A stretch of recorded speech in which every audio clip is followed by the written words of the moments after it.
기여분이 인정되는 경우와 인정시 계산 방법. 우리 기여분 들어보셨죠? 여기 또 어머님들이 오늘 많이 오셨으니까 누군가의 며느리일 수도 있고 누군가의 막내딸일 수도 있고 큰딸일 수도 있는데 어머니 제가 다 모셨어요. 내가 다 모시고 간병 나 혼자 다 하고 남은 형제들은 저 서울 살고 어디 막 사업한다고 신경도 안 쓰고 내가 다 했어. 그러고서 이제 내가 같이 살면서 막 하고 했을 때 이제 어머니께서 나한테도 얘기했어. 이 집은 너가 30% 50% 너 몫이다. 어머니가 나한테 맨날 얘기했어. 근데 유언장을 안 쓰고 돌아가셨어요. 그러고 이제 돌아가셨어요. 배우자 없어요. 오형제가 만났습니다. 오형제가 만나서 분할협의를 해야 돼요. 그러면 원래 법정 지분은 얼마? 5분의 1이에요. 5분의 1. 근데 이제 막내딸이 얘기하겠죠. 근데 어머니께서 나한테 계속 얘기하셨다. 이거의 절반은 내 거다라고 해서 내가 어머니를 간병하고 20년 동안 동거하고 했으니까 내 몫을 인정해달라. 절반. 형제들이 오케이 할까요? 안 해요. 그게 만약에 압구정 현대였다면 인정할까요? 60억의 절반 30억 달래요. 인정합니까? 안 해요. 그러면 막내딸 입장에서 어떻게 하겠어요? 소송해야 돼요. 기여분은 여기 보면은 상당한 기간 동거 간호하고 특별히 부양하래요. 특별히 부양. 특별히 부양이 뭘까요? 특별하게 모셔야 될까요? 여기 보면은 재산의 유지 또는 증가에 특별히 기여해야 된대요. 그럼 뭐 어떻게 해야 돼요? 제가 무급으로 일해야 될까요? 뭐 아니면 아버지 재산할 때 임대차 관리 제가 다 하면 제가 특별히 기여한가요? 아버지 재산 20억일 때 건물가 꼬마 빌딩 제가 열심히 임차 맞추고 막 리모델링 할 때 직접 다 알아보고 해가지고 이제 100억에 팔았어요. 제가 기여한 거 아닌가요? 이 표현이 애매하죠? 자, 근데 이게 뭐라고 돼 있냐? 공동상속인의 협의로 정한. 일단 첫 번째는 협의로 정하래요. 근데 문제는 말했죠. 내가 생각한 기여와 내 형제들이 생각한 나의 기여는 절대 일치하지 않는다. 그러면 이거는 거의 글자에만 존재하는 내용입니다. 그러고 안 되면 두 번째, 협의가 안 되면 가정법원을 가래요. 기여분 청구하러. 그러면 법원을 가야 돼요. 그럼 막내딸 입장에서 내 기여분 50%든 30%든 인정받고 싶은데 형제들이 다 인정 안 해줘. 근데 막내딸 입장에서 억울하죠. 변호사 상담을 합니다. 변호사님 이거 어떻게 해요? 기여분은 협의로 해야 되는데 지금 당사자가 협의 안 되면 법원 가야 됩니다. 그럼 법원을 가면 뭘 하나요? 기여분에 대한 일단 청구를 따로 하고요. 분할협의 심판 따로 걸고요. 그럼 그때는 다 변호사 선임하고요. 분할협의 심판 하면 아까 우리 방금 배운 거 뭐 하죠? 이거예요, 이거. 각자 증여 뭐 받았나 까야 돼요. 그래야 분할협의 정확히 되죠. 그럼 각자 받은 증여 이제 다 까기 시작합니다. 장남 집 해준 거, 둘째 뭐 해준 거, 셋째 유학비 대준 거, 손자 학비 대준 거 서로 다 오픈해요. 오픈이 아니죠. 공격한다는 표현이 맞죠. 그러면 그거 들쑤시고 다니겠죠, 막내딸이. 그래야 분할협의가 정확히 되니까. 그럼 다른 형제들이 당연히 뭐라고 하고 거기에 심지어 만약에 어머니가 살아있다. 그러면 어머니 보기 막내딸이 불편해서 하나요? 안 합니다. 기업은 아무리 인정해주고 싶어도 안 해요. 어머니 때문에. 그리고 막내딸이 형제들하고 불편해지는 게 싫어서 안 해요. 그러면 뭐야 그럼 이거 이거 왜 있어요 이거? 협의로 하든 가정법원 가든 실질적으로 인정이 돼야죠. 아니면 진짜 형제들이 다 갈라서라는 건데 이게 있으나 마나한 조문같이 보여요. 근데 이러한 것이 법에 있으니까 부모님께서 혹시나 막내딸의 기여분을 보장하고 싶다면 유언장을 썼어야 돼요. 유언장으로 막내딸 몫을 얼마, 나머지 자녀들 몫을 얼마 이랬으면 이 기여분 복잡한 과정 안 해도 되겠죠. 근데 그 유언장 안 쓰면 제가 방금 말한 벌어진 일이 다 벌어지고 막내딸 포기. 근데 안 하면서 막 상처받는 건 누구? 막내딸. 막내딸이 가장 서운해합니다. 도장 찍으면서. 그래서 제가 하고 싶은 말은 기여분을 이렇게 하라가 아니에요. 누군가에게 기여를 인정해주고 싶다면 뒤에 나올 유언장을 써라 해요. 그래야 자녀들이 싸우는 꼴 안 보고 그 기여해줄 애가 자기 몫을 가져간다. 포인트는 유언장 써랍니다. 자, 평생을 모시고 산 막내딸이 기여분을 인정해준다면 자, 정말 형제들이 기여분을 인정해준다고 칩시다. 이 가족은 아주 좋은 가족이에요. 상속재산 30억짜리 아파트를 남겼고 상속인이 자녀 3명이었습니다. 이 3명의 사이가 너무 좋아. 그래서 막내딸이 내 기여분 30%만 인정해줬으면 좋겠다라고 했을 때 그래, 너 기여분 30% 인정해 라고 하면 뭔가 엄청나게 많이 가져가는가를 한번 볼게요. 기여분 인정하면 얼마나 가져가나. 자, 기여분 계산법은 쉽습니다. 상속재산 30억에 곱하기 30%를 해서 9억을 일단 막내딸 몫으로 놔두고 상속재산이 이제 30억에서 9억 뺀 21억만 남아요. 남아요. 그거 우리 법정 지분 7억 7억이죠. 1대1대1. 그러고 나면 이제 구체적 상속분은 더해야겠죠. 생전증이 없다고 가정합시다. 7억 16억이에요. 그럼 이것만 보면 막내딸이 2배 넘게 가져갔죠. 다른 사람들보다. 2배나 넘게 가져가네. 막내딸이 그럼 30억 중 16억이면 50% 넘게 가져가요. 뭐야, 30%만 인정하려 했는데 왜 결과값이 50%를 넘습니까? 기여분을 30% 인정했는데 어쨌든 몫이 이렇게 된 거예요. 그러면 자, 다시 장남 장녀 입장에서 이거 오케이 해줄 수 있어요? 여기 장남 장녀라고 생각합시다. 우리가 막내딸이 16억 가져가요. 오케이 되세요? 30%도 갑자기 높아 보이죠? 아까 처음 할 때는 그래 뭐 막내딸이 모셨는데 30% 정도 해줘야지 그랬는데 알고 봤더니 나보다 2배 가져가네. 거기다가 이거를 한번 따져볼게요. 기여분을 인정 안 했으면 10억씩이죠. 그럼 제 몫이 얼마 줄었어요? 3억. 내 몫의 30%를 떼준 거예요. 엄밀히 말하면. 근데 그게 2명치를 받으니까 6억 원어치를 받은 거고 그러다 보니까 이렇게 됐는데 처음에 30% 아까 할 때는 뭔가 이렇게 해줄 수 있을 것처럼 다 끄덕이셨는데 갑자기 16억 7억 보니까 뭐 좀 많은데 싶으신 생각을 하는데 이 기여분이란 숫자가 이래요, 사람이.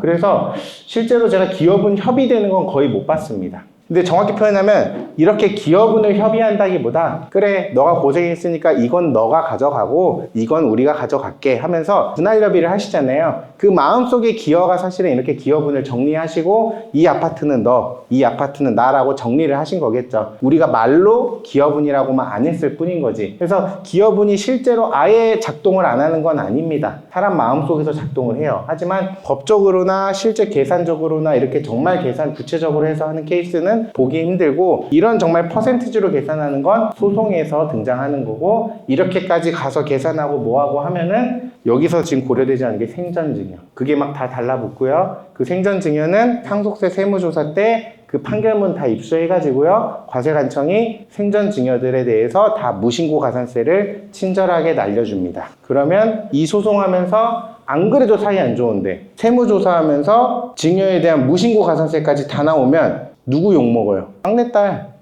이걸 왜 괜히 해가지고 재산도 더 가져가고 국가에서 세금만 주는 일을 왜 했느냐 하면서 막내딸만 손가락질 받아요. 그러니까 그런 일 안 만드실 거면 유언장을 써두시는 게 좋다라는 게 계속 나오는 결론입니다.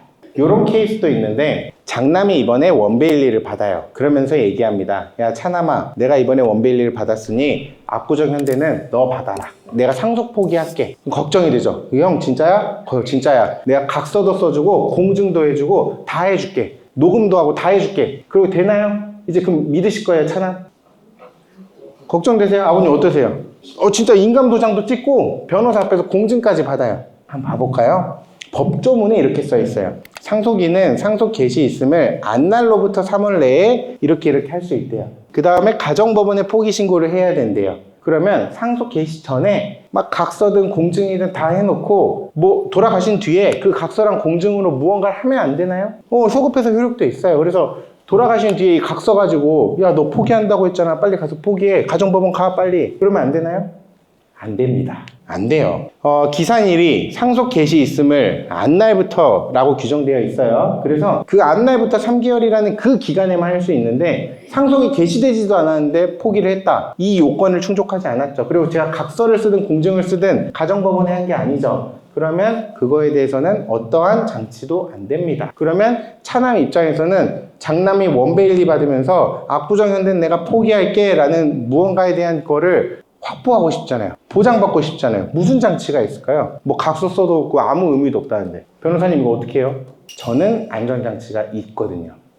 뭐 유언을 할 수는 있겠죠. 이 차남에게 압구정 현대를 준다라고 뭐 유언장을 남기고 할 수 있는데 혹시나 그 유언에 대해서 아버지가 했다고 쳐요. 근데 아버지 돌아가시기 전에 장남이 또 다른 유언장을 받아 놓을 수도 있고 그럴 수 있죠. 아버지가 공증을 해서 받아놨는데 유언장은 마지막에 한 유언장이 효력이 있거든요. 그래서 장남한테 원베일리 줄 때 유언장도 같이 받아놨어요. 그러고서 한 10년이 지나. 근데 갑자기 걱정할 수 있겠죠. 혹시 장남이 또 유언장 받아 놓는 거 아니야? 10년이 지날 동안? 걱정될 수 있겠죠. 그래서 이게 마지막 유언장이 맞는지 확인할 수 있는 방법은 없어요. 아버지한테 물어볼 수 있겠죠. 아버지, 그때 이후로 혹시 유언장 압구정 현대 형 준다고 쓴 거 아니죠? 라고 하면 에이 그런 거 안 썼어 라고 하면 안심이 되나요? 안 되죠. 혹시 모르는데 아버지가 장남하고 더 가까운 것 같고 사실 포기 효력은 없으나 제가 생각할 때는 장남하고 차남하고 저는 증여계약서를 하나 쓸 것 같아요. 그래서 장남이 우리 조건부 증여계약서인데 뭐뭐뭐뭐 하지 않으면 얼마를 준다라는 형태의 증여계약서를 저는 하나 써두고 분할협의에서 포기하지 않으면 뭐 이런 조건이 혹시나 또 법에서 정한 거를 위반했다고 봐서 효력이 없을 수 있습니다. 저라면 단순 현금 증여 계약서를 쓰고요. 예를 들어 원베일리 절반 지분을 증여한다 라고 계약서를 쓰고 그 계약서를 변호사한테 맡기는 겁니다. 당사자의 합의하에. 그래서 변호사랑 이 상속인들하고 증여 계약서에 대한 별도 계약서를 저는 따로 쓸 거예요. 그래가지고 변호사에게 이것과 관련된 이 증여 계약서의 보관을 위임하고 그거에 대해서 실제로 나중에 문제가 되면 이 증여 계약서를 꺼내서 원베일리 증여를 받아버리든 아니면 상속이 정말 다 끝나가지고 형이 안 받았고 동생이 압구정현대를 그대로 받았을 때는 그 증여계약서를 찢어버리든 그러한 과정에 대한 안전장치를 저는 변호사를 통해서 안전장치를 마련을 할 것 같아요. 그게 제가 생각하는 가장 유일한 방안입니다.